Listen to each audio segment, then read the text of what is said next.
Fala pessoal, eu sou o Luciano Lima e esse é o Habeas Podcast. No episódio de hoje nós estamos aqui com o meu amigo Felipe Santos. Fala galera, fonoaudiólogo e co-host nas horas vagas.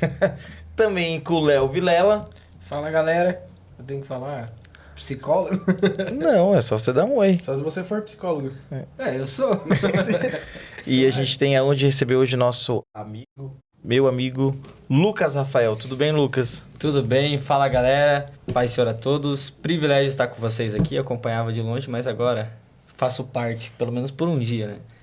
Que coisa, né? A gente tem que começar a fazer isso, eu vou começar a abrir meu podcast falando a paz do Senhor a todos. Você precisa né? mesmo. Nós somos evangélicos, Você né? precisa. Lucas, que legal, muito feliz em você ter aceitado esse convite. Você já tinha vindo aqui comigo no estúdio há mais de um ano atrás, inclusive, a gente veio aqui conhecer, você estava junto. E olha só. Verdade, a gente veio até tanto é que você falou, ó, vai ser lá, eu falei, ó, o negócio tá top, né? Eu conhecia aqui as instalações, top. Muito legal. Lucas, você não é de Foz do Iguaçu, você é de Curitiba. O que fez você parar aqui em Foz? Cara, isso é um fato, não sou de Foz porque a gente vai se adaptando a Foz, né? Todo mundo vai falando que, como é que é morar em Foz a vida toda? Eu falei, cara, eu tô 3, 4 anos em Foz. O que me fez vir para cá foi especialmente a voz de Deus através da Jéssica. Então, assim, a gente morava em Curitiba, começamos a frequentar Foz do Iguaçu ali por 2019, pregando bastante, minha esposa é daqui. Então, quando eu conheci ela, a gente já estava tudo certo para a gente ir para Curitiba. Já tinha casa, tudo preparado. Aí estourou uma tal de pandemia, não sei se vocês lembram, no meio do caminho. Estourou uma pandemia. E aí, no meio desse caminho todo, nessa bagunça toda, Deus foi preparando o terreno para a gente vir para cá. E foi o melhor a fazer, né? Porque a gente não entende, às vezes, o que acontece no meio do caminho. A gente só vai obedecendo o que Deus vai falando. E nós viemos parar para cá porque a igreja que deu um suporte para a gente. A Jéssica aqui, na época, trabalhava na área de saúde, então a gente tinha uma certeza, ela não seria mandada embora, então já tinha uma segurança a mais. A igreja ajudou bastante a gente aqui nessa questão financeira, na questão de suporte para recém-casado ainda, mudando de uma cidade grande para uma cidade que era tudo um pouco mais reduzido. Literalmente, nós estávamos naquele meio de lockdown, né? Dentro do lockdown. Então, assim, a mudança para Foz foi muito a voz de Deus através da Jéssica e o auxílio bastante do pessoal daqui, até porque, cara, Foz do Iguaçu ela é muito melhor e muito mais receptiva na questão das pessoas que vêm de fora do que Curitiba. Aqui você encontrou o pessoal no elevador e a gente deu oi. A mulher já brincou e tal. Curitiba, você entra no elevador quieto e sai calado, irmão. Todo mundo seco. Seco. Você vai na fila do banco, você não perguntar nem hora, mano. Você não precisa, nem pergunta. É o clima também, eu acho, né? É hora de ficar quieto. O clima mais fechado, eu acho que faz com que as pessoas sejam assim também, né? Mas assim, tu veio pra Foz do Iguaçu, mas quem que te fez um convite pra você vir aqui ministrar pela primeira vez? Porque Foz do Iguaçu não é tão perto de Curitiba, né? Embora acredito que a igreja seja um pouco mais unida nisso de contato, mas quem que te fez o primeiro convite pra você vir ministrar aqui uma vez, assim, pela primeira vez? Cara, eu tava em Curitiba, a gente auxiliava uma igreja ali na região do cercado e tinha um irmão que tocava teclado. E ele é família dele, tanto é que mora aqui hoje, né, o Dudu. Eles tocavam teclado, o filho dele tocava baixo, a filha dele tocava bateria. Cara, a família bem alinhada. E aí ele falava, olha, eu morei em Foz e o dia que eu for pra Foz de volta você vai lá pregar, e você vai lá pregar, você vai lá pregar. Eu falei, beleza. E a gente esqueceu isso, né? Porque vem convite, vai convite, passa o tempo, compromisso, você acaba esquecendo. E quando o Dudu mudou pra cá, ele mudou pra cá acho que em 2019, de volta, ele mudou e surgiu o convite. Falou, mano, você vem aqui no nosso congresso de jovens? E eu olhei assim na agenda e falei, olha, vamos, sem problema. Só que tinha uma questão, né? Ele falou, cara, seguinte, eu não vou conseguir trazer de avião, né, pelos meios que normalmente a gente traz o pessoal, porque aqui a gente tá sem recurso, literalmente sem recurso. Falei, beleza, vamos do mesmo jeito. Ele falou, você vem? Eu falei, vamos. Falou, não, porque vai ter um amigo nosso que vai sair daí, o Alex. Cara, o Alex passou, pegou, a gente veio de Celta, piá. Mas você e quem? Eu, o Alex e a esposa dele. A gente veio, pregamos no Ipanema. É uma região bem... Eu não sei a região aqui onde fica Ipanema, ali perto do Cedro. Ali, região Três Lagoas, essa região. A gente foi lá, pregou... E dali o pessoal me viu, porque aqui em Foz tem um negócio chamado de caravana, né? Em outros lugares não tem tanto quanto em Foz tinha, na verdade. É a caravana. O pessoal vai no teu congresso, e aí você vai no congresso dele, e assim funciona. Cara, os caras me viram ali, o pastor César falou, vou te chamar pro meu congresso. Falei, fechou. E daí começou, de uma igreja pra outra. Então foi 2019, porque assim, igual eu falei, né, em 2017, finalzinho de 2017, eu entrei na Assembleia, né, que eu fui na sede. E eu já lembro de você dali, só que você não... eu lembro na internet, né, no caso. Você já pregava, né, nessa época. Sim. Então você só veio pra cá em 2019 mesmo. Só vim pra cá em abril de 2019. Eu sei... Mas não foi nem na sede a primeira vez, então foi lá na outra Na região. outra Foi no Ipanema. Uhum. Só que daí foi assim, do Ipanema foi pro Duarte, do Duarte pro Curitibano da sede, daí a sede foi pro resto das igrejas. A primeira vez que eu conheci o Lucas foi numa cesta universitária. Eu fui com uma galera da minha igreja, e aí tava lotado, e chegou... Pré-pandemia. Em 2019, não tinha Aniversário ainda, de né? 6 anos da sexta. E aí tava muito cheio, e a gente chegou e sentamos lá na parte de cima, acho que é do coral, sei lá o que é, bem lá em cima. Ali onde a doxologia fica. ali do lado. E eu acho... Eu não queria sentar lá, tava muito longe, aquelas colunas, daí você tem que ver o culto mais pela televisão, né? E aí começou a pregação, daí começou um piazinho assim, começou a falar, deu... Quem tá falando? Tipo assim, começar, né? Não olhar mais tanto a TV, tipo, quem que tá falando? Aí era ele. E aí a gente ficou, tipo, muito prestando atenção na pregação dele. Muito prestando atenção. Aí no final a gente foi e fez aquele chat, né? Tirou foto. A gente tem uma foto com a galera que eu fui com ele. A gente queria tirar uma foto com cabelão, ele. né, nessa época. Tínhamos. Ele era cabelo, era metaleiro. Ele tinha o cabelo grandão. doidão. O Luciano, eu lembro dessa época. Eu preguei sobre Abraão. Uma pregação Eu preguei sobre Abraão, sobre as árvores plantadas lá atrás que cuidam do povo ali na frente. Então... Mas foi muito bom. Eu lembro de outras ministrações suas, não dessa específica, mas de outras, inclusive. Mas esse foi o momento. Depois, eu acho que eu fui no Curitibano também, que tu ministrou lá. Então, começava a virar meio uma febre, assim, né? Igual você falou, um passando por... o Lucas vai estar em tal lugar. Hoje vai estar não sei quem, quer ir lá? Daí a gente ia por causa disso, né? O Lucas vai estar lá. A gente nem sou assembleiano, né? Mas a gente acompanhava o Lucas. Tipo, onde que o Lucas vai ir? Por causa de uma ministração que nós somos. Eu também, depois de eu ter saído da sede, eu ainda acompanhava ele no Instagram, já conhecia.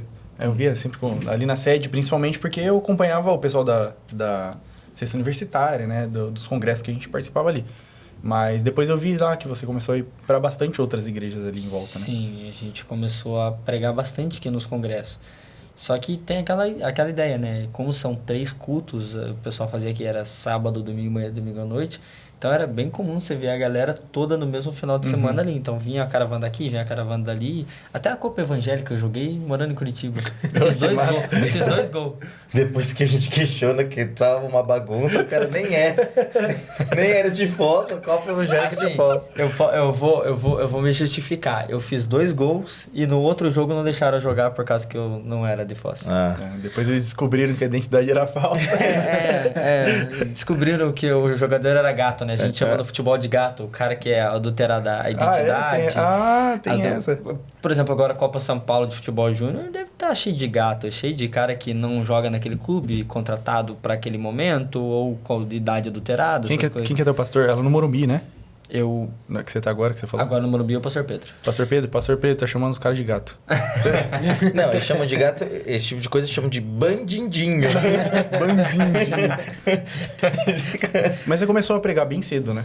Sim, eu separo entre 2 fases, a da consciência e da inocência, né? Da inocência e da consciência. Diz a minha avó, minha tia, minha mãe que eu já pregava com 6. Só que o problema de você pregar nessa fase é que você não lembra o que você faz. E se eu não consigo lembrar o que eu faço, provavelmente eu não conto. Então, assim, eu lembro de alguns resquícios das pessoas vindo na janela ali de casa. A gente morava no fundo da casa da minha avó, e tinha um corredor, e que nesse corredor passava uma janela, né? Então, tinha uma janelinha ali, subia em cima do sofá, orava pelos vizinhos, as pessoas eram curadas. Pregava ali, né, com o pessoal ali na sala. Nunca, se eu não me falha a memória, eu nunca fui num púlpito antes. E tem a fase da consciência. Da consciência já é o momento que você prepara uma mensagem, que você se prepara para o sermão. Isso daí já parte dos 14, 15 anos de volta, né? Porque nesse tempo, entre os 6 e os 14, eu focava totalmente no futebol. Então... Mas você teve uma virada de chave, assim? Porque, assim, igual já falei pro Luciano, né? Conversas particulares, assim. Eu tive uma certeza de um chamado quando eu tava numa cesta universitária com a irmã Carmen. A irmã Carmen é poderosa. É bênção, né, mano? Aí ela chegou e começou... pá, e tal, né? Aí que eu tive essa virada, assim, né? Do que eu queria, o que eu precisava fazer. Você teve algo assim ou você já, desde pequeno, já foi trazendo e só foi seguindo mesmo? Então, mano, tem aquela perspectiva. Como eu cresci numa casa onde a minha avó é daquelas... A irmã bem estereotipada do ciclo de oração. Baixinha, cabelo grande, de oração. Minha avó é incrível. E a minha mãe também é uma mulher de Deus, só que sempre trabalhando. Então, minha mãe ia no culto quando literalmente dava.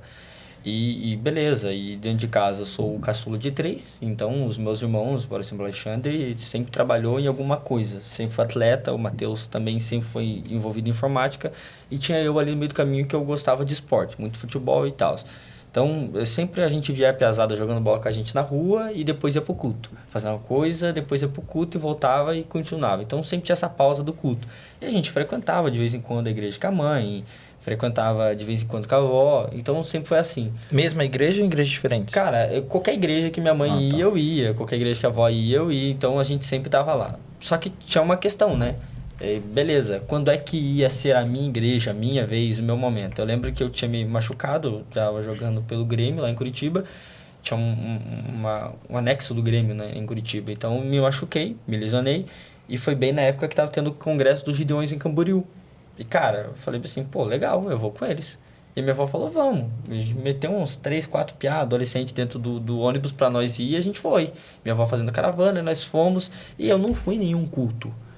Porque, literalmente, do lado do ginásio, eu queria conhecer o lugar, né? Eu queria conhecer Camboriú, ver o que tá acontecendo ali. Então, a gente passeava pra lá, passeava pra cá.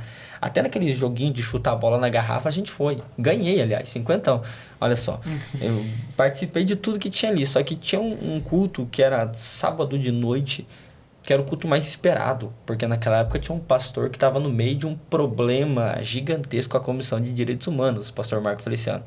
Então, sim. O pessoal Camboriú estava em polvorosa. Se você pesquisar alguns anos atrás, o pessoal foi na porta da igreja dele, o pessoal que tentou quebrar a igreja dele, depedrar o carro, essas coisas. Então, Camboriú estava cheio de repórter, todo mundo queria saber o que ele ia pregar naquela noite. E aí a gente tava ali e, cara, alguma coisa gritou dentro de mim. Vai pro ginásio ver esse cara pregar. E eu tava lá fora com os meninos andando, eu falei, pesado, não sei o que vocês vão fazer agora, mas eu vou pro culto. Aí eu falei assim, tô indo. Cara, fui me espremendo no meio daquela multidão, acho que tinha umas 15 mil pessoas ali. Eu fui me espremendo, achei um lugar lá, cara, eu fiquei num lugar tão estratégico que eu conseguia ver um pouquinho o púlpito e um pouquinho o telão que mal funcionava do lado esquerdo do ginásio. Eu lembro como se fosse hoje. Ele começou a pregar sobre Marcos 14, ele estava pregando sobre a crucificação, ele estava pregando sobre o Jesus no Getsemane, o Jesus crucificado. Cara, ele foi pregando. Cara, aquilo foi mexendo comigo. Falei, meu Deus, que mensagem.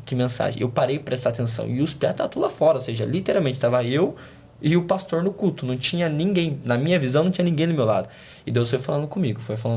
Ele foi contando os testemunhos da história dele e tal. Os caras chegou um momento que eu não sei quem tá do meu lado, que tinha saído da cadeira, saiu e eu, em vez de sentar na cadeira, eu subi na cadeira para poder ver o púlpito. Então eu fiquei de pé em cima de uma cadeira, cara, e eu fui renovado. E Deus falou comigo, porque eu fui batizado com o Espírito Santo muito cedo, com 6 anos de idade. Então ali, cara, sem ninguém colocar a mão na minha cabeça, sem, sabe, aquele movimento que a gente pentecostal Sim. gosta. Cara, o Espírito Santo veio, me abraçou e falou, é agora. É esse o tempo. É essa a hora. 2013, ali no ginásio, pá, a gente comprou o CD daquela mensagem e eu cheguei em casa e escutava todo dia, cara, as 3, 4 vezes por dia. Nisso, Deus, né, instalou na minha mente. É agora. Esse é o momento. Essa é a hora. E eu fui ouvindo a mensagem e eu gostava daquele cara. Só que assim, eu não ia pro culto, porque eu continuava jogando bola. Aí um dia, alguém me chamou e falou assim, vamos pro culto. Falei, beleza, só que de manhã eu tenho jogo. E assim, toda a vida jogando, nunca perdi um jogo, tipo, de não ir. E naquela manhã eu perdi, eu acabei não indo pro jogo. Acabei dormindo mais que o normal. Que isso, bicho. E aí, aconteceu que de noite eu fui pro culto. Cheguei no culto, aí sabe aquelas irmãs que revela? Uhum. As irmãs da revelação, cara. Irmã do coque. Cara, a mulher desceu do altar. Eu falei, essa véia vai vir em mim, mano. Ela desceu do altar. Eu falei, agora. Ela veio marchando. Eu falei, tô pronto, fala comigo. Cara, ela falou com o da direita, falou com o da esquerda e não falou comigo. Aí eu fiquei bravo, mano. Falei, não. Falei, ela tá tirando comigo. Falei, não acredito que ela tá falando assim. Cara, e eu falei assim, eu só vou sair daqui a hora que o senhor falar comigo. Mano, e até hoje eu tô. Tô frequentando, parei de jogar futebol, parei com tudo. Literalmente não, Deus pediu. Não, eu quis. Que existe a questão do profeta, ele passa a capa sobre Eliseu e fala pra você, me segue. Você não vê o profeta falando, vai lá tacar fogo nas coisas. Não, ele que queima. Que a ideia é quando você tem uma convicção daquilo que você quer, as renúncias são feitas por você. Sim. Você tem que tomar essas renúncias, você tem que partir, tem que ter um princípio seu. Cara, eu falei, eu não vou saber dividir.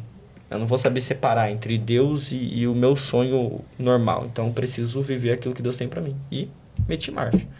Aí, tô aqui até hoje. É assim, a véia não falou comigo aquele dia, mas Deus foi falando comigo desde então. Mas as irmãs do Coque, a gente sempre torce, né? Pra mais, eu quero ouvir o que tem pra dizer, né? Como que foi você sair de... esconde também, né? Você esconde. Dependendo da tua situação, você se esconde. Não senta nem na frente. Eu conheço alguns que fogem, viu? Como que foi essa mudança de Curitiba pra cá? Deixar a família lá? Tu morava com a tua mãe, pai, irmãos? Como que era lá? Assim, a minha mãe criou a gente desde muito cedo. Sozinho, praticamente, né? Apesar de a gente morar sempre no fundo da casa da minha avó, então minha avó trabalhava, minha avó tem a vida dela e a mãe sempre teve a nossa. Então, assim, a gente foi criado literalmente com o que dava. Era pão e café, pão e café, pão e café. A mãe fazia janta quando ela podia. A gente... sabe o racionado? Existe o racionado, né? Você ter um único uniforme para você usar o ano inteiro. Se rasgar, você vai ter que fazer remendo. Dependendo da situação, você não vai ter mais calça, vai virar calção que você corta no meio e faz uma barrinha. Então, a gente sempre viveu assim, dentro do possível que dava pra gente viver. Então, a gente foi aprendendo a ser independente, né? Independente. A mãe trabalhava, tinha vez que ela trabalhava em 2 empregos, então você tinha que aprender a se virar, desde cedo. E aí, quando foi começando no ministério, já começou aquela separação familiar. Porque você ia pro culto aqui, minha mãe ia lá.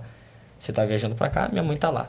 Então, você vai aprendendo a se separar. E todo aquele que tem uma chamada de Deus, ele tem que estar pronto para ele aprender a mudar de ambientes.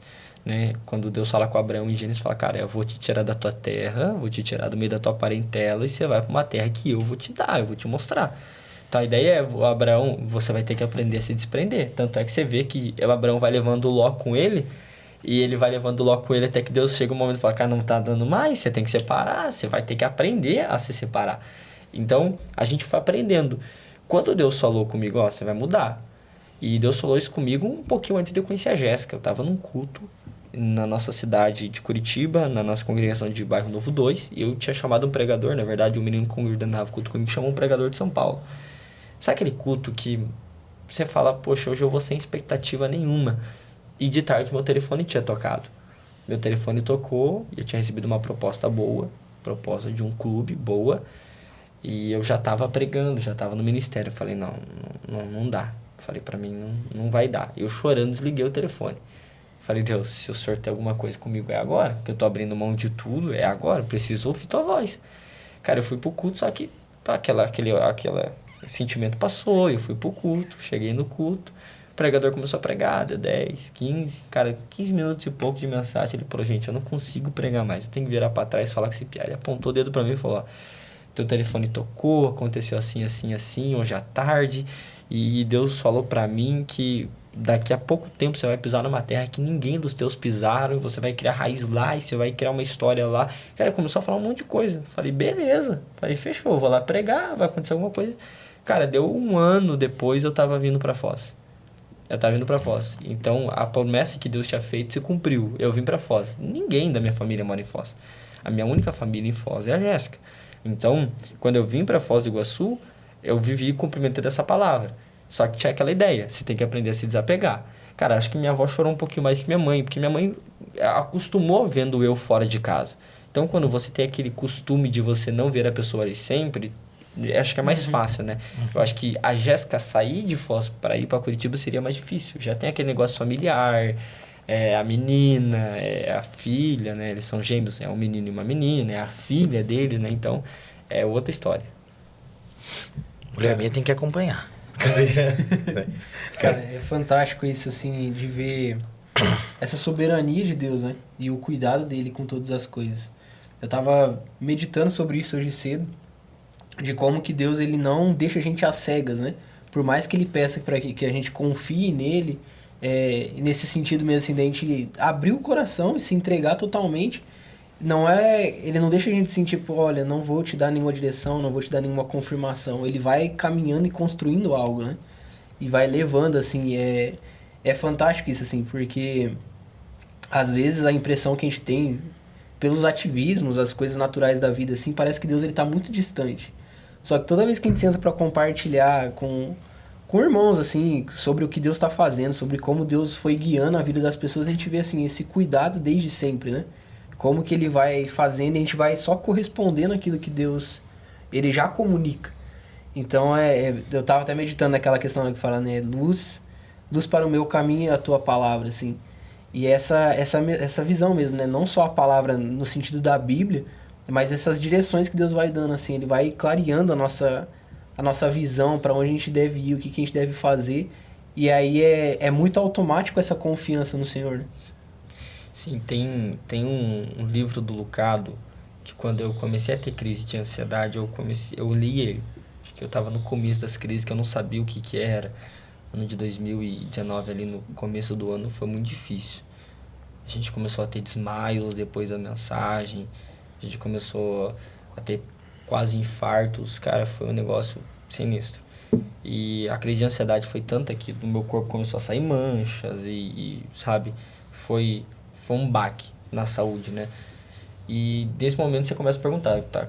Cadê o Deus da promessa? Cadê a promessa de Deus? Para onde é que a gente vai? O que eu faço? A gente se sente perdido, né? Tem até uma canção de uma cantora americana que ela falava assim, eu tô numa ilha de braço levantado e o seu avião passa por mim e você não me vê. Eu me sinto assim, você me deixou. Aqui com a mão levantada para cima e eu parece que não tô. Beleza. Aí eu li um livro do Lucado, cara, eu acho que é Deus não esqueceu de você, alguma coisa assim. E ele conta para nós uma história de quando ele ia levar as filhas dele, né, para casa da avó dele, para casa da avó dela, perdão, da mãe dele.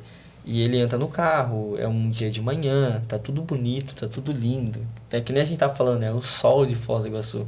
Eles entram no carro e é uma viagem longa. E as crianças querem saber quanto tempo tem de viagem até lá. Ela falou assim, pai, quanto tempo vai demorar a viagem? E ele tinha baixado alguns filmes para assistir no tablet. Falou, não, vai dar tanto tempo, vai dar tantos filmes. Ah, beleza. E foi passando. E ele no volante, ali tranquilo. E ele dirigindo, e ele levando o carro, e a estrada ali na frente deles, e eles caminhando, tarará. Aí, do lado, tinha um restaurante. E as meninas falaram, papai, vamos parar pra gente comer. Eu falo, não, a gente tem um destino pra gente chegar, a gente precisa chegar lá. E eles continuaram. E os carros que estavam com ele já faz tempo na estrada, todos foram parando. E o dia foi caindo, e a noite foi chegando, e foi chegando aquele sereno. E as meninas toda hora, papai, vamos parar pra isso, vamos parar pra aquilo, vamos parar. E ele, não, a gente tem que chegar. A gente precisa chegar. E ele deixando bem claro, olha, eu sabia que elas tinham necessidade de parar. Que às vezes elas queriam muito parar. Mas como era eu que estava no direcionamento do volante, eu entendia o que era melhor pra gente. Parar não era uma opção. Tinha que continuar. E ele continuava dirigindo.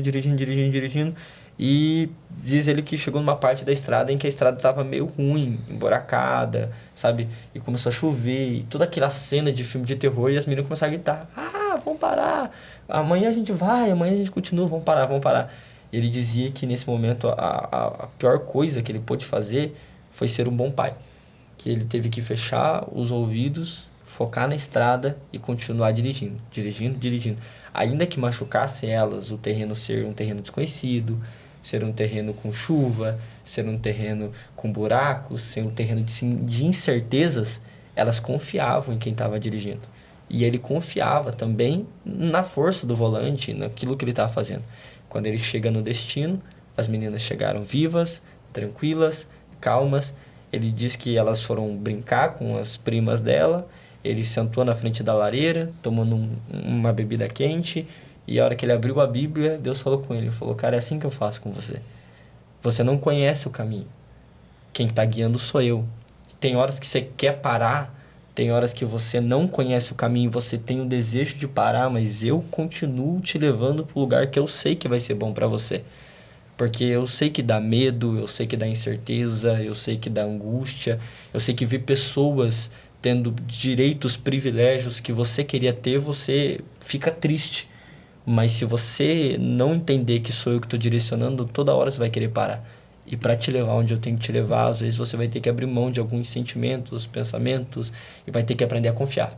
Que se eu tô no volante, você vai chegar. Vai chegar.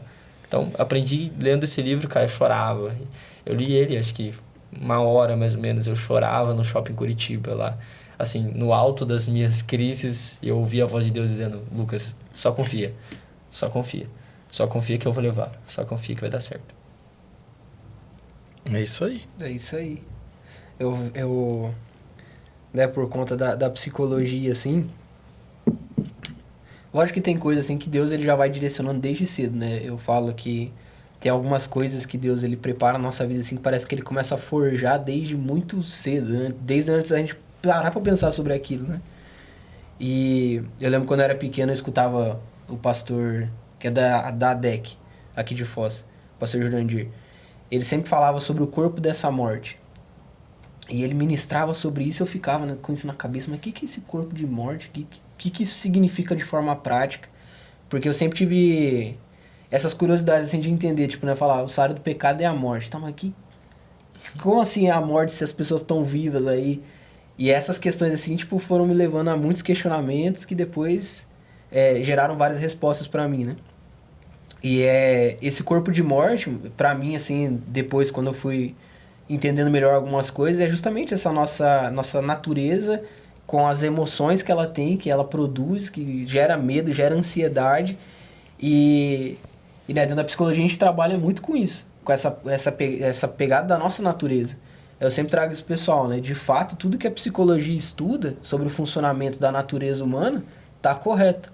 Só que daí a chave é quando o Paulo, né, ele fala ali sobre a questão de que aquilo que ele quer fazer de bom ele não consegue, mas aquilo que ele não quer fazer que é mal, ele faz com facilidade. Aí que ele entra nessa questão, né, de quem me livrará desse corpo de morte? Aí fala, né, graças a Deus que enviou Jesus, seu filho, e ele nos liberta desse corpo de morte.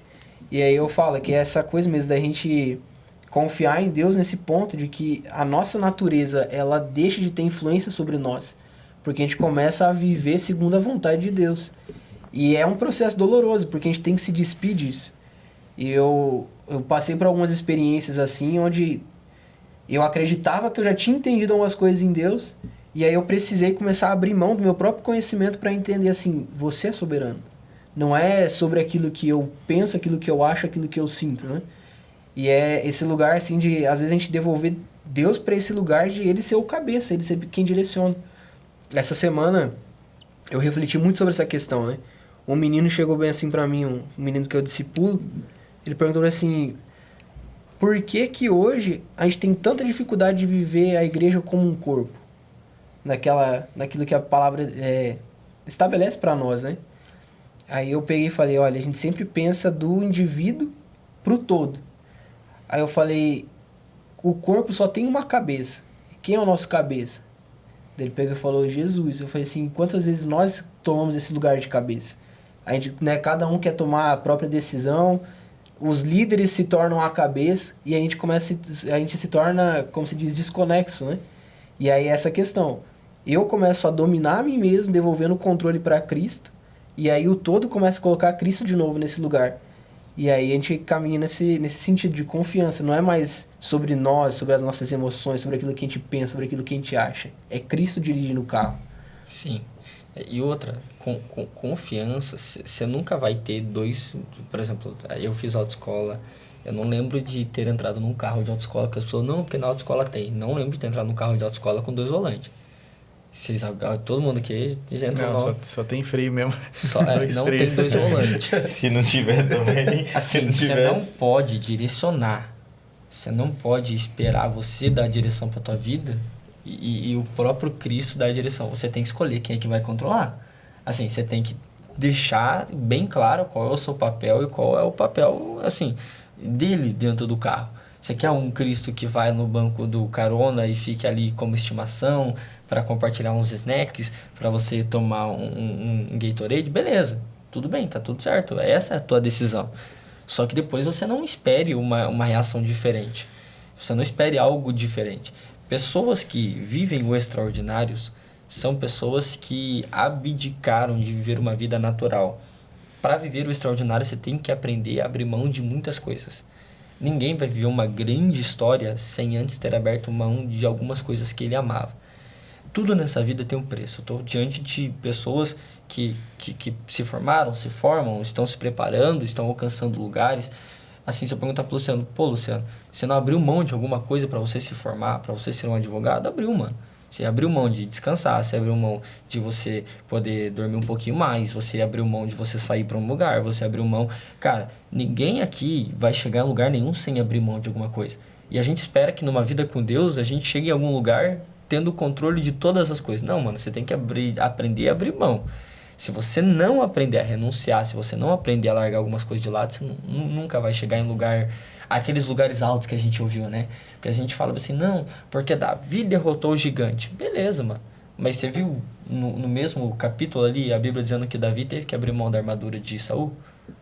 Cara, literalmente, Davi tá exposto. Davi não tem armadura. Só que para ele poder derrotar o gigante, derrubar o Golias com uma funda, ele teve que abrir mão de uma armadura de um rei. E a armadura de um rei não é a armadura do Lucas, é do rei de Israel. Então, assim, você está abrindo mão de uma armadura segura, de uma armadura equipada, para você depender e confiar extremamente em Deus. E é nisso que Davi vai, né? Golias chega assim para ele e fala assim, você vem a mim desse jeito? E fala, não, ou você no nome do Senhor, velho. Assim, a minha dependência é totalmente nele. E assim, eu dependo tanto dele que eu tenho certeza que ele não vai falhar. Tava em Cascavel agora, no domingo pela manhã, falando sobre isso. O Abraão pega o Isaac, coloca a lenha nas costas dele e sobe um monte, mano. Ah, mas a Bíblia diz pra nós que ele falou que vai voltar pra adorar. Vai, mas nenhum momento diz que ele não vai matar o menino. Tanto é que o anjo tem que falar, Abraão, calma, respira. Imagina se o machado descendo já, ele diz assim, calma, respira, não mata o piá. Na minha concepção, Lucas, tá, gente? Não é teologia do Lucas. É uma visão Lucas, tá? Na minha concepção, porque Deus diz assim, mata o menino, oferece em sacrifício. Ou seja, vai colocar ele no altar, vai picotear o menino, vai tacar fogo nele, vai subir a fumaça, beleza. Eu imagino que Abraão deve pensar no coração dele. Cara, depois que eu matar esse piá, fizer tudo o que for fazer, de algum jeito Deus vai fazer esse piá ressuscitar aqui em cima. Nem que as partes voltem, cada um pro seu pedacinho ali, que a carne queimada volte a ser restaurada. Alguma coisa vai acontecer. De tanto que ele confiava. De tanto que ele confiava. Então, a confiança é uma chave que abre o sobrenatural. Ninguém vai viver uma vida extremamente abençoada em lugares altos de Deus se não confiar. Isso é confiança. Cara, confiança não é você colocar o pé... Lembra aquela frase que a gente ouve? Coloca o pé que Deus coloca o chão. Cara, confiança é o seguinte, se Deus não colocar o chão, tu vai flutuar, irmão. É essa a perspectiva, entendeu? Uhum. Aí você tem que decidir o que tu quer. Não é fácil falar com quem é da bleia, não é. O bagulho é doido, cara. O bagulho é doido, velho. É papo, hein? Tem uma coisa que a gente comenta legal muito entre a gente, assim, que é mais do meio da igreja. E a gente gosta de frequentar outras denominações dentro da própria perspectiva protestante, né? Óbvio. Também, nenhum problema em relação. E a gente é jovem ainda, graças a Deus. Eu sou... Logo eu não tô mais jovem. E a gente vê, a gente bater esse papo contigo sobre isso, que quando a gente vai visitar algum determinado lugar, a juventude é muito mais fechada. Ela olha para você como um estranho, né? Como, o que você tá fazendo aqui? Que você, né? Aquela panela, né? Tipo assim, não tem esse amor, esse primeiro amor para tratar as pessoas que estão chegando diferente, né? E talvez você foi tratado diferente, por ser já um ministro da palavra, você não teve esse problema, né? Era todo mundo querendo estar perto de você. E agora, quando que uma pessoa que não é, e chega numa denominação e ela não é tão bem recebida assim. Mano, a gente tem a perspectiva assim, o liderado reflete a sua liderança. Eu sempre pensei assim, e já faz algum tempo que eu penso assim, o liderado reflete a sua liderança. Agora aqui, se nós estabelecemos uma liderança aqui dentro da sala, provavelmente nós seremos o reflexo do líder que nós estabelecemos aqui. Então, o grande problema que a gente vê hoje, principalmente, eu vou falar dentro do ambiente que eu convivo, tá? Assembleia de Deus ou igreja pentecostais. Nós pentecostais, nós pregamos muito aquilo que é espiritual. Eu falei isso sobre a campanha dos 12 dias agora teve em Foz. Esse era o tema, né? Crescimento espiritual. Então, eu bati o mesmo texto, se você for em todas as igrejas que eu preguei, nas 5 igrejas que eu preguei do dia 2 ao 5 aqui. Esse ano não fui nenhuma, olha só. Eu preguei todos os cultos aqui em Foz. por 5 dias seguidos o mesmo texto. E a mesma mensagem. Ah, Lucas, você não tem vergonha? Não. É o tema. Foi batido esse tema. Eu sempre falei que a igreja, ela aprendeu a ser muito espiritual e a gente foi perdendo aquela parte humana que faz a gente ser igreja. Como espiritual, é muito bom a gente ir num culto e ver Deus bradando e pulando e rodando e todo mundo cheio da glória. O problema é que a mesma pessoa que é cheia da glória aqui é a pessoa que tem complexos. E a gente fala assim, não, que você procura um psicólogo. Cara, dificilmente você vai ver alguém recomendando em uma igreja pentecostal alguém procurar um psicólogo. Alguém para se abrir, alguém para falar dos seus problemas. Porque a gente demonizou tudo. A gente aprendeu a ser tão espiritual que a gente não quer ser humano mais. E a igreja precisa aprender a ser humana.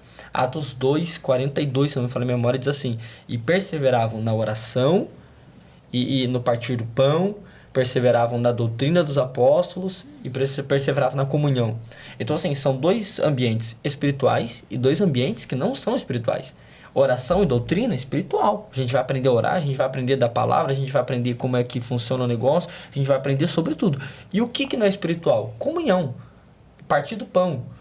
Porque na comunhão a gente pode sentar, a gente pode pedir uma pizza daqui a pouco aqui, todo mundo comer uma pizza e compartilhar da vida. E no que isso difere a gente? Nada. Isso daqui faz com que a gente seja um corpo, a gente tenha uma mente junto, aquilo que nós gostamos de usar, né? Koinonia, o mesmo pensamento. Como é que eu vou saber como que o outro pensa? Se eu nunca partilhei uma mesa com ele, se eu nunca parti o pão com ele. Como é que eu vou saber qual é a história do Luciano se eu nunca sentei com ele?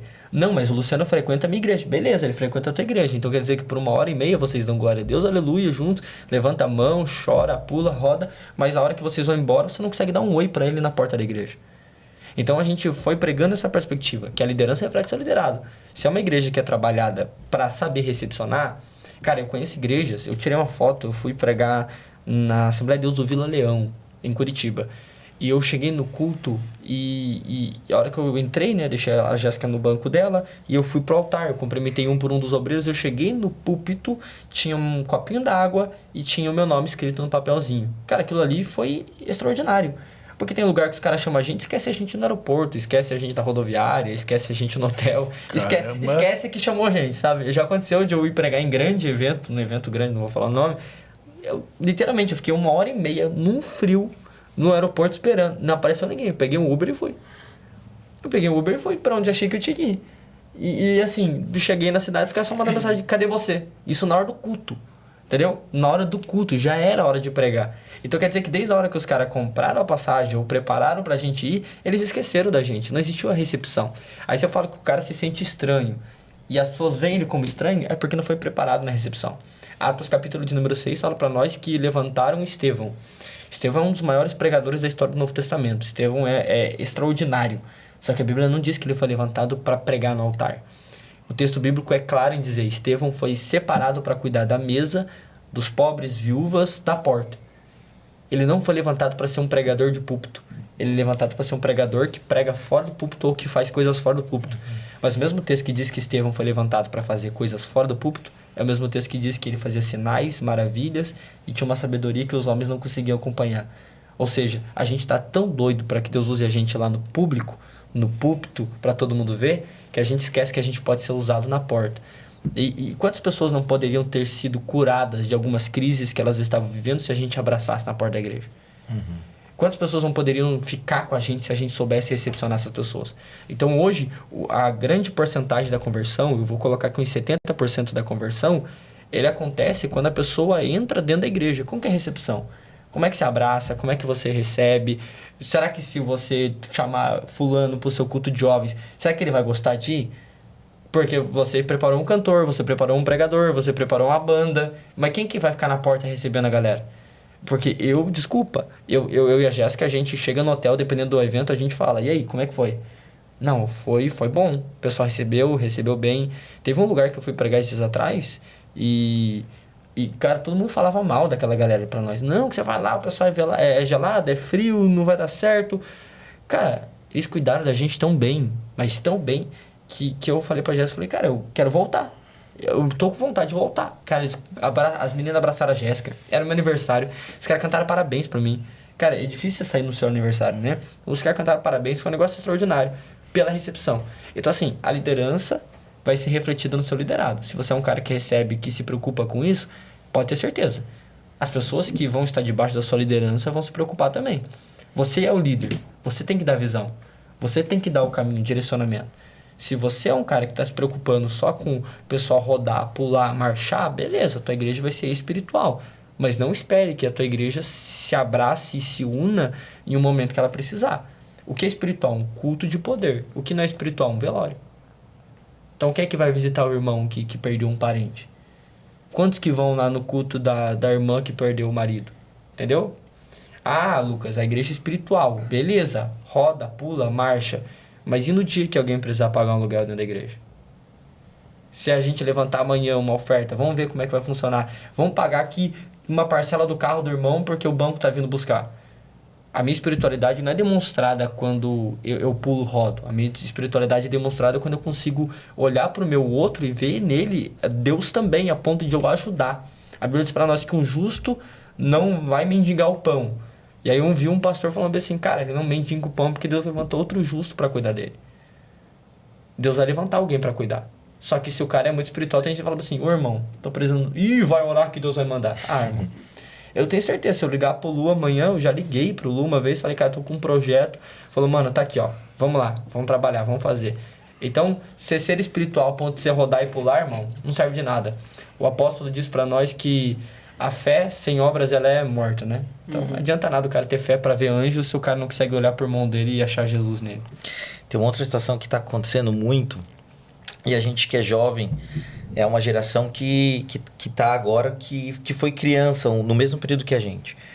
Pessoas que têm um pensamento diferente da gente ideológico, uma galera que tem um pensamento diferente da política e que hoje odeia a igreja e que fala mal da igreja, né? Eu ia falar sobre isso, exatamente sobre isso. A gente pode estar vamos citar, pessoas que estão na comunidade LGBTQIA+, pessoas que hoje você abre no Instagram uma publicação religiosa, comentários maldosos, né?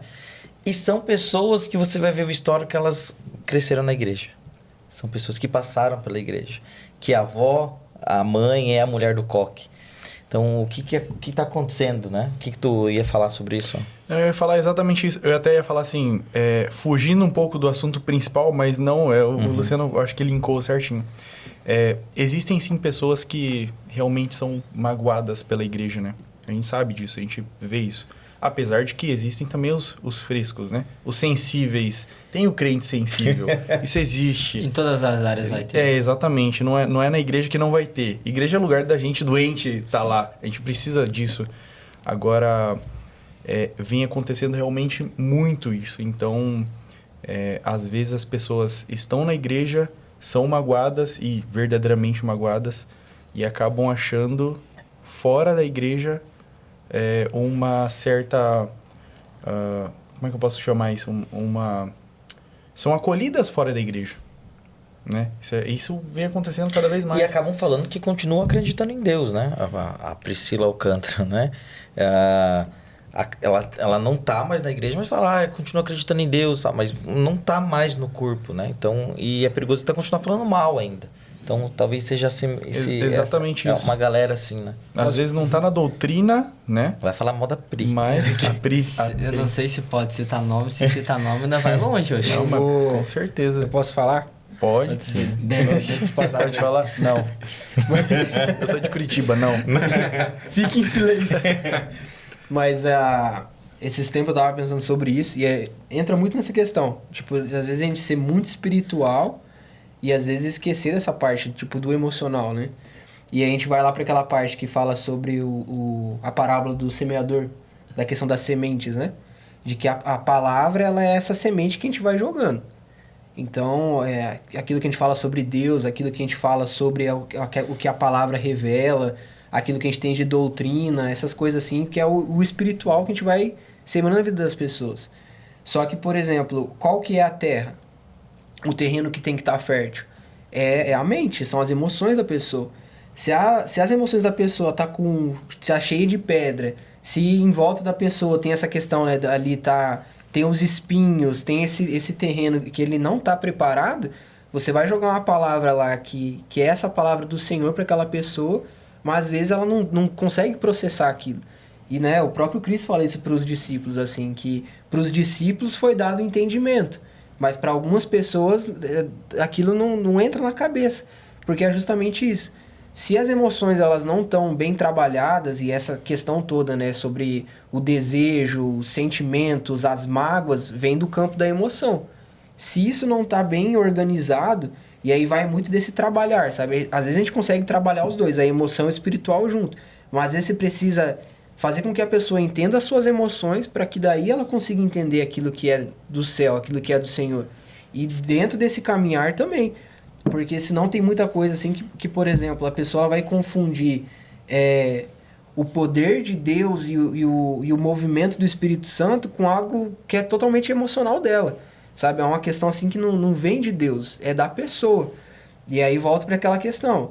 Saber colocar Deus no lugar que é dele, entender quem você é e começar a caminhar com essas duas coisas junto, o espiritual e o emocional. Saber qual que é qual, discernimento, né? É. O problema é que, por exemplo, só pegando um link no que ele falou, cara, eu conheço gente que entrou na igreja e as pessoas sabiam que essa pessoa gostava de fulano de tal, cara, e chegava assim, começava o culto, sim, diz o Senhor, que você vai namorar fulano.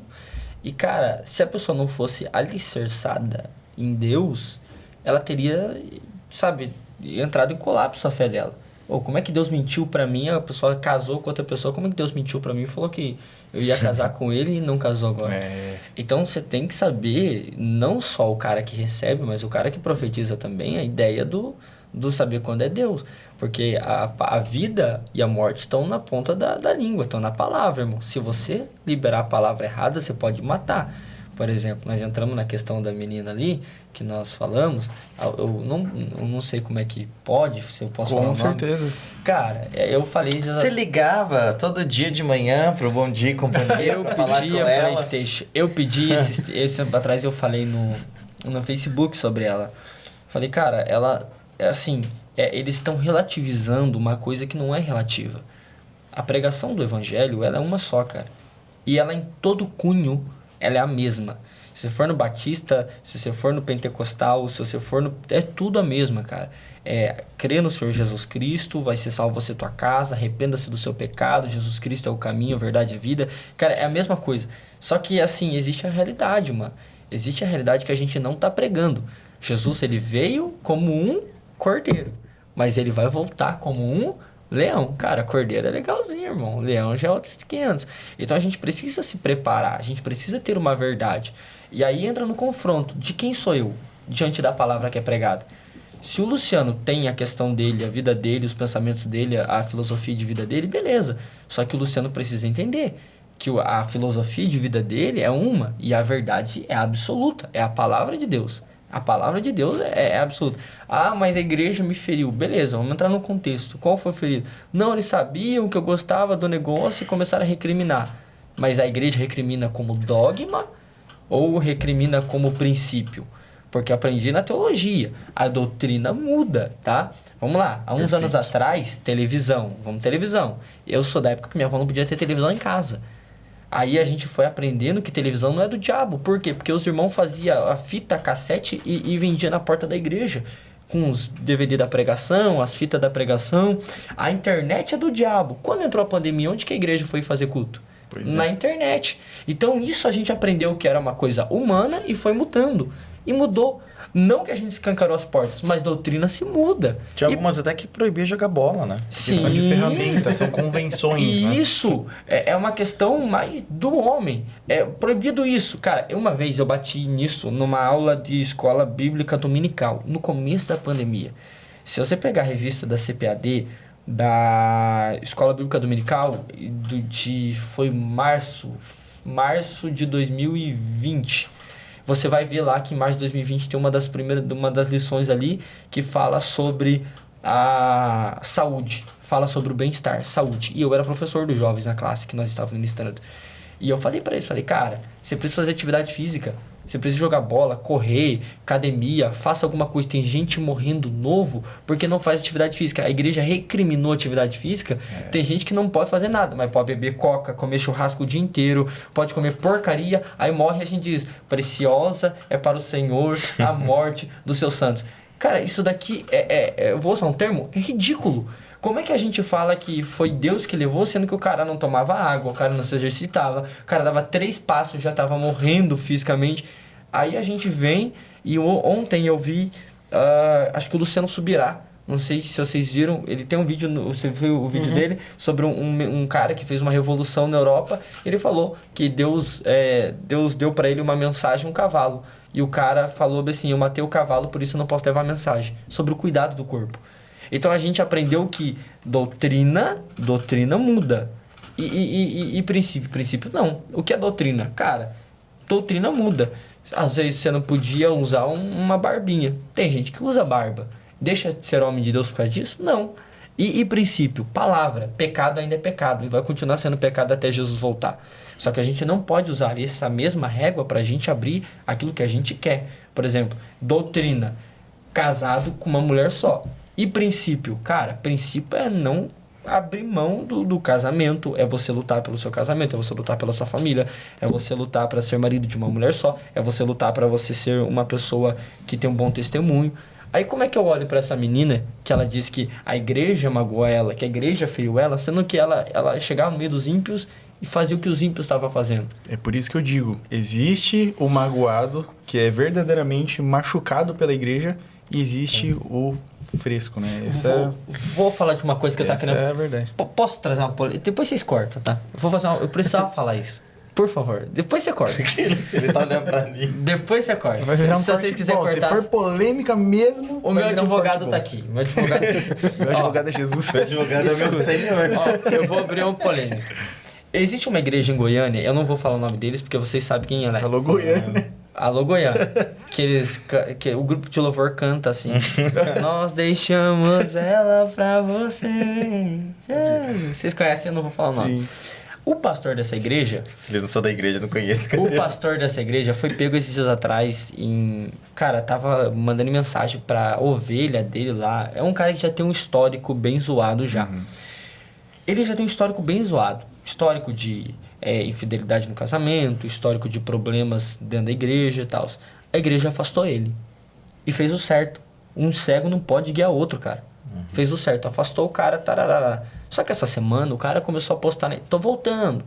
E a igreja teve que se comunicar numa nota na internet falando que ele não volta. E ele diz, vou voltar. Porque tem gente que ele não quer Jesus. Ele quer o pão e o peixe. Ele quer o pão e o peixe. Porque ter Jesus custa, ter o pão e o peixe não. Vamos para o discípulo. O que o discípulo quer? Ele quer a palavra. E o que a multidão quer? Pão e peixe. A ponto de um dia Jesus olhar para os discípulos e para a multidão e começar a pregar e falar, hoje não tem milagre, gente. Hoje é só mensagem, é só mensagem, é só mensagem. É mensagem de mudar de vida, é mensagem de renúncia, é mensagem disso, é mensagem daquilo. Sabe o que a multidão faz? Eles vão embora, cara. Os caras metem o pé.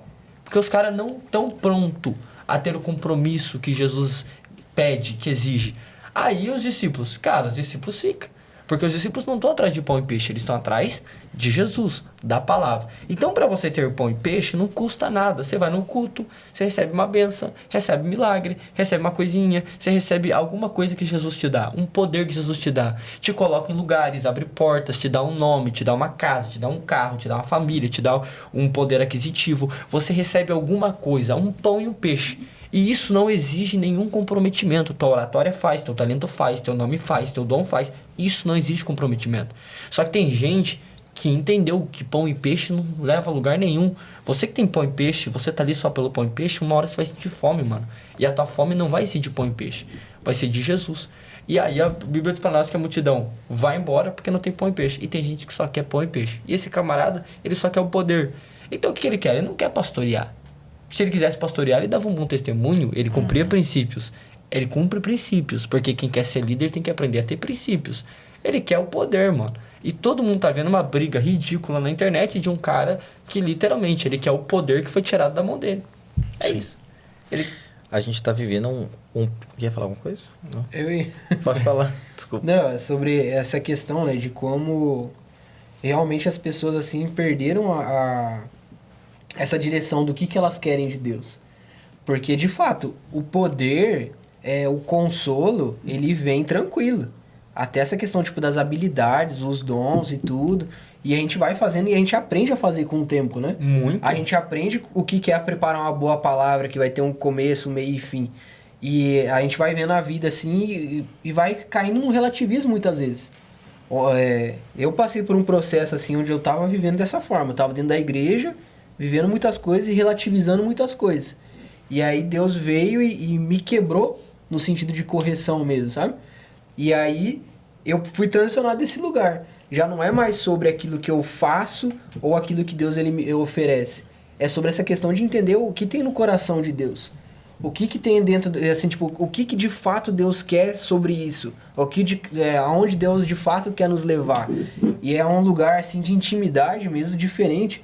Porque dessa forma a nossa visão sobre as pessoas também muda. A nossa forma de tratar as pessoas muda. Porque já não é mais sobre aquilo que a gente vê, aquilo que a gente acha, não é mais sobre habilidades.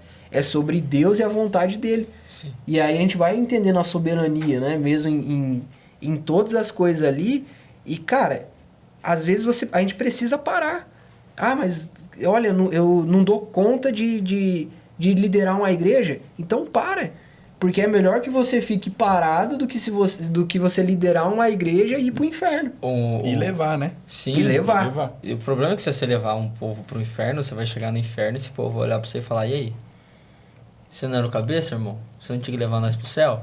E tem um amigo meu, Rossi, que ele fala uma coisa, daí eu vou deixar o Lu falar. Ele fala uma coisa extraordinária. Ele falava assim, quando Paulo, ele implantou, eu não lembro a igreja, ele conta pra nós essa história, fala que quando Paulo implantou a igreja, ele preferiu deixar a igreja sem líder do que colocar um líder ruim. Cara, ele deixa a igreja sem líder do que colocar um cara que não presta.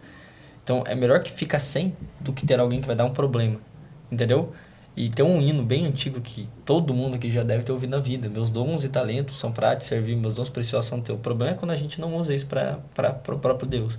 Tempo atrás alguém falou assim, cara, você tem uma oratória boa. Por que você não vem vender carro com a gente? Você não vem vender... Eu falei, cara, porque isso daqui é pro evangelho. Isso daqui é pro evangelho. Eu tenho alguns problemas. Principalmente eu sou, cara, muito introvertido. Não parece, mas sou. E eu tenho dislexia. Então, assim, não consigo aprender no tempo que os outros aprendem. E eu tenho dificuldade para me comunicar dependendo do ambiente. Até eu me sentir bem no ambiente, daí vai dar certo, aí funciona. Mas até eu me sentir bem no ambiente demora.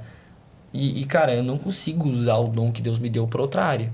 Mas eu sei que se Deus falar, vai, cara, eu vou vender carro para o dono eu vou vender um Corsa para o dono da Hyundai. Eu vou vender, porque se Deus está no negócio, a gente vai. A gente usando o talento que Deus deu pra gente do jeito certo, no lugar certo, flui, cara, funciona. O problema é quando a gente quer usar pra outra coisa. Se Deus deu um dom pra você e você quer usar em outra área, esquece, irmão. Não vai dar. Se Deus não tá no negócio... O Mark Anderson tem uma frase que mexe com o meu coração já faz uns 7 anos. Ele diz assim que o maior fracasso de todos é fazer sucesso no lugar onde Deus não te colocou. Cara, é o maior fracasso da vida se fazer sucesso no lugar onde Deus não colocou você. Então, eu pretendo continuar fazendo o que Deus me chamou para fazer no lugar onde Deus me chamou. Eu não quero fazer sucesso em outro lugar.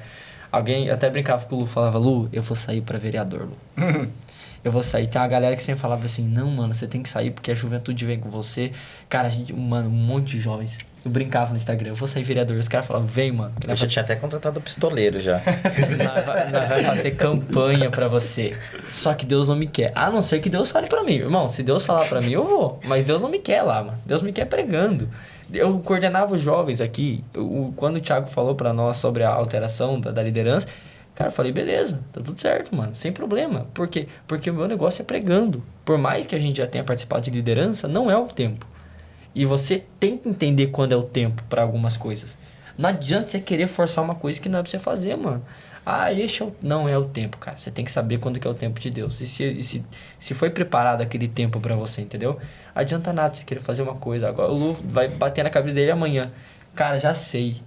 Eu vou mudar para Curitiba e vou começar a vender cocada no sinaleiro. Mano, é o tempo de Deus. Se Deus estiver com você, você vai ser o maior vendedor de cocada do universo. O problema é se você não estiver debaixo da direção. O que vai acontecer? Vai fracassar. Eu queria ser modelo, mas o modelo não quis que eu fosse ser modelo. Eu nem sei mais que hora que a gente tá, mas eu trouxe uma coisa legal pra vocês. Olha só o que eu trouxe pra gente comer. Ou o coelhinho da Páscoa. A Páscoa tá chegando, brincadeira. Esse aqui é um presente que a gente ganhou da Jéssica, esposa do Lucas. Jéssica, muito obrigado. A gente tá Beijo. muito feliz. Manda um beijo mais bonito pra sua esposa, né? Beijo, meu amor. Ó, No Léo. fundo do seu coração. É. O Léo já Chega mandou. de pecado ficar mandando muito beijo. Cara, a história dessas trufas é extraordinária. Ela tá vendendo, né? Tá vendendo. A gente começou a fazer trúfalo por causa de uma porta que fechou. Nós estávamos conversando, né? Aham. Eu vivo do ministério. Vocês conhecem a gente, nós vivemos do ministério. E a gente viaja, a gente atende as igrejas, a gente atende o povo. Só que a Jéssica sempre trabalhou, a Jéssica sempre foi auxiliar de dentista, cara, a vida inteira. E ela não conseguia viajar comigo. Então a igreja às vezes levava o Lucas, mas não podia levar a Jéssica. Esse foi uma dos maiores conflitos que a gente tinha. Eu recebi uma agenda fora do país. Pra você ir pra Londres, eu tive que falar pra igreja que eu não poderia ir. Mano, era um sonho de vida de um menino que nasceu no sítio cercado, mano. Desculpa, alguém que nasceu no sítio cercado recebeu um convite pra ir pra Londres? Você tá de Buenos Aires já é legal, Não. imagina Londres. Porto Iguaçu já é muito. Assunciona. Os caras chamaram pra Vive em Santa Rita. Vivo em Santa Rita. Aliás, eu vou estar no final de semana no Paraguai. Me chamaram pra Londres e aí eu falei pra igreja que eu não iria se a Jéssica não estivesse junto. Eles entenderam, compreenderam, tá tudo certo. Somos amigos dos pastores lá, inclusive. Fala que a gente pode, qualquer coisa, né? A gente vai lá ministrar. a gente vai. Leva os meninos. Tem toda uma equipe aqui. Aí, qual que foi o problema? A gente não podia ir sem Jéssica. Cara... E isso começou a ficar frequente. As igrejas, Lucas, eu não consigo levar a esposa e tal. Já aconteceu da gente tirar do nosso próprio dinheiro que a gente não tinha para levar a Jéssica. E porque a gente entende que a esposa tem que estar do lado. E eu chegando de viagem esse tempo atrás, cara, a Jéssica tinha ido para Curitiba com uns amigos nossos que ia pregar lá e eu estava pregando em Curitiba. Então ela ficou o final de semana comigo cultuando, só que ela teve que voltar na segunda-feira. Quando ela voltou, mano, ela triste, chateada, ela me buscou no aeroporto e falou, amor, não tá dando mais, eu não consigo mais ficar e você ir e tal. Eu falei, o que você quer fazer? Daí surgiu no coração dela o desejo dela fazer as trufas, né? Os amigos ensinaram a gente. E, cara, foi tão de Deus que eu falei, beleza, mas eu nunca vendi nada depois do culto. Eu nunca tive... Meu sonho era sair aqueles pregadores, sabe que tem uns DVD dele na porta da igreja? Só que eu cheguei tarde. Por exemplo, onde que eu vou colocar meu DVD se isso daqui tá indo pro YouTube? Vende no Spotify. Eu cheguei muito tarde, mano, pra fazer DVD. Então, o que aconteceu? Eu falei, cara, eu nunca vendi nada na porta da igreja. E aí, nós fomos vender, a Jéssica fez algumas trufas, e a gente foi vender, e aí o pessoal começou a comprar. E o pessoal, tipo assim, não só comprou... Mas as pessoas apareciam e falavam assim, olha, eu não posso comer chocolate, mas eu quero ofertar na vida de vocês. Porque eu sei que isso daqui é só uma forma de Deus abençoar vocês. E as pessoas começaram a ofertar, mano. Tipo assim, já teve gente... Porque a gente, tipo assim, nós investimos pra comprar o melhor ingrediente, a melhor coisa. Porque eu sempre aprendi que no reino de Deus é com excelência. É sempre com excelência. Você nunca vai ver a gente fazendo coisa meia boca. É com excelência. E tem vezes que a gente investia e a gente não sabia se ia dar retorno. Porque assim como alguém pode olhar e falar, vou comprar, alguém pode falar assim, não quero. E eu fui pregar no congresso de adolescentes, cara, aqui no Templo Central. E eu, tipo assim, é um testemunho muito legal. E foi um nome muito legal, Congresso de Adolescentes, na Blaze, o ano passado, né? Eu te encontrei? Eu achei muito engraçado, muito top, muito... de teen, né? De adolescente, encontrei. Te encontrei. Sobre Adão. Te encontrei. Muito bom. Muito legal. Pô, é que o tema era Adão, né? Era quando Deus encontra Adão. Enfim, a gente foi pregar e a gente levou algumas trufas e eu fico muito grato a Deus, porque, cara, aquele dia foi extraordinário. A gente tava com uma preocupação, a gente tinha que pagar a parcela do carro. Deus deu um carro pra gente e a gente tinha que pagar a parcela desse carro. Falei, e agora? O que eu vou fazer, mano? Daí, do nada, do mais absoluto nada, a gente levou as trufas pro culto. Falei, vamos vender. Vendemos no sábado, só que domingo, mano, sabe quando o pessoal vai saindo da igreja e um compra, outro não compra, um compra, outro não compra. Falei, não vai dar certo não. Falei, cadê o Luciano essas horas de advogado pra comprar todas as trufas? E aí, assim, a gente tinha algumas contas, porque a gente vive do evangelho. Só que a gente nunca colocou preço naquilo que Deus nos deu. Então, a igreja abençoou a gente, dentro daquilo que a igreja pode. Irmão, ficou um casal ali rodeando a gente. E ficou rodeando. Falei, vai levar algumas trufas, né? Umas 10 trufas, sei lá. Mano, tinha, acho que umas 60 trufas dentro da caixa. Ele falou, cara, eu vou levar tudo. Eu falei, fechou, comecei a fazer a conta mental. Ele falou, não é porque eu vou levar tudo que eu vou dar o que tem aqui. Eles deram uma oferta, acho que deu R$1.000 de oferta. Eles deram uma oferta pra nós, o casal. Então, assim, aquele dia, meio que Deus falando assim no nosso coração, vai porque eu te dei a maneira de a tua casa sobreviver, a tua casa estar bem, a tua casa ser cuidada, eu usar pessoas para cuidar da tua casa, e eu também estou nesse negócio de você, tua esposa, ir pregar. Porque o nosso maior problema era se a Jéssica sair do trabalho e o salário dela que ajudava para pagar o carro. É que o primeiro ministério é a família, né? O maior ministério é a família. Maior ministério é a família. Mano, se me tirarem hoje o altar, eu continuo com a Jéssica. Então, assim, se os caras fecharem a porta pra mim hoje, eu continuo com a Jéssica. Se eu ficar doente numa cama, posso nunca mais pregar. Mas a minha esposa eu vou ter. Então, assim, a Jéssica teve comigo quando a gente casou. O Luciano conheceu a gente quando a gente não tinha... Eu tenho um presente de dentro de casa do Luciano, que tem lá uma bombonière que ele deixou pra gente lá no Templo Sede. Assim, quando a gente casou... Verdade, nem lembrava mais disso. Os primeiros meses, pra encerrar aqui, os primeiros meses foi a pandemia. Cara, lockdown, eu não tinha agenda. A Jéssica saía pro trabalho de manhã e ficava trabalhando, pode pegar, ficava trabalhando o dia inteiro. A Jéssica trabalhava o dia inteiro. E eu falei pra ela um dia, eu falei, amor, eu vou parar de pregar. Falei, por que eu vou continuar pregando se eu não tenho agenda e você tá trabalhando? Ela falou, não, tua chamada não vai morrer na minha mão. Falou, você vai ficar aqui, vai ficar estudando, vai ficar aprendendo, vai ficar se preparando. E a hora que Deus abrir as portas, você vai pregar. E você vai pregar em todo lugar, te chamar pra pregar. Mas enquanto não tem, a gente segura uma conta aqui, segura uma conta lá, Deus vai mandando providência. E assim, minha esposa trabalhando, cara. Isso foi que uns 2 meses, minha esposa trabalhando, eu ganhava um auxílio da igreja, na época o pastor me dava R$500 para cuidar de um culto e auxiliar no que precisava da igreja, ou eu trabalhava na igreja. Mas assim, isso não chegava nem perto, só de nosso aluguel, o salário da Jéssica era R$1.300, a gente pagava R$900 de aluguel. Então a gente sobrevivia porque ela tinha um vale alimentação. Mas tinha meses, cara, que a gente fez macarrão com um sachê de ketchup que tinha na geladeira. Então, eu sei... Gostoso. É meio doce. É meio doce. Mas, assim, eu sei o que é você ter uma esposa dentro de casa, que ela olha pra você saindo, por exemplo, hoje a gente viaja, as pessoas chamam a gente tem uma agenda legal, com corrida, só que eu sei que é você ter uma esposa dentro de casa que ela olhava pra mim e via que eu não tinha agenda. Via que os caras não chamavam nem a gente pra bater palma em aniversário de criança aleatória. Então, eu sei o que é você ter uma mulher dentro de casa que confiou na tua chamada. E nesse momento que Deus está soprando o nome, o que a gente faz? A gente abraça. Ela, por isso que tudo que Jéssica pede para mim, ela tem. Dentro das necessidades, ela tem. Dias atrás, ela queria ir para Inglaterra de novo. Eu falei, eu não tenho condições. Espera chamarem de novo. Já fechei essa agenda. Espera chamar de novo. Vamos ver se chamam. Por favor, chama nós. Jéssica quer conhecer a Inglaterra. Lucas, estou muito feliz que você aceitou o convite. Obrigado, Jéssica, por liberar o seu esposo. E as trufas? Não respondia ontem, falei, vou mandar mensagem pra esposa, né? Cadê ele? Foi assim. Além de amigo, ele torce pro melhor time do Brasil. Palmeiras? Ou das Américas, enfim, né? Que Palmeiras, o quê? Você que falou. Não, engraçado, o cara é curitibano e torce pro São Paulo, né? Eu torço um milagre, alcançou você também. Eu sou paranista e sou São Paulino. Eu sou tricolor, né? Sei que você é tricolor. E torço pra Argentina, tá? Quê? Não, esse é o defeito dele, ele torce pro Messi. Cara, Messi Argentina. Cara.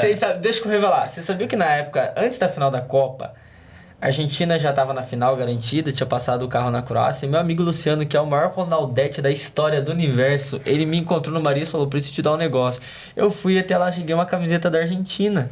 Falei, olha só, a camiseta que eu tenho da Argentina, com o nome do Messi atrás, foi o nosso amigo Luciano que deu. Ele é enrostido. A gente comete uns erros na vida. Eu acho que ele te deu pra se livrar. Que ele fosse queimar. Eu consagrei, na verdade. Ele vou orar, ele vai se converter. E deu certo a oração. No altar por isso que o Milei ganhou. Deu certo a oração, a Argentina ganhou a Copa. Mas eu estou muito feliz. Inclusive, também soube que você é o maior pato do Adrian no FIFA, né? Mentira. Eu tenho provas disso. Ele posta as fotos de quando a gente ganha. Esses caras que só postam quando a gente perde é incrível, né? Vou mandar um abraço pro Adrian também.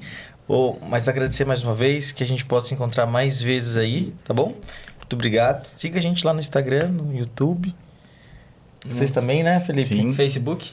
Quer que fala tudo? Fala aí tudo. pra gente. Galera, sigam a gente no Instagram, Habeas Podcast. Agora a gente tem outra plataforma, né? O pessoal daqui do Benchling fez pra gente no Spotify. A gente tem o podcast 100% áudio.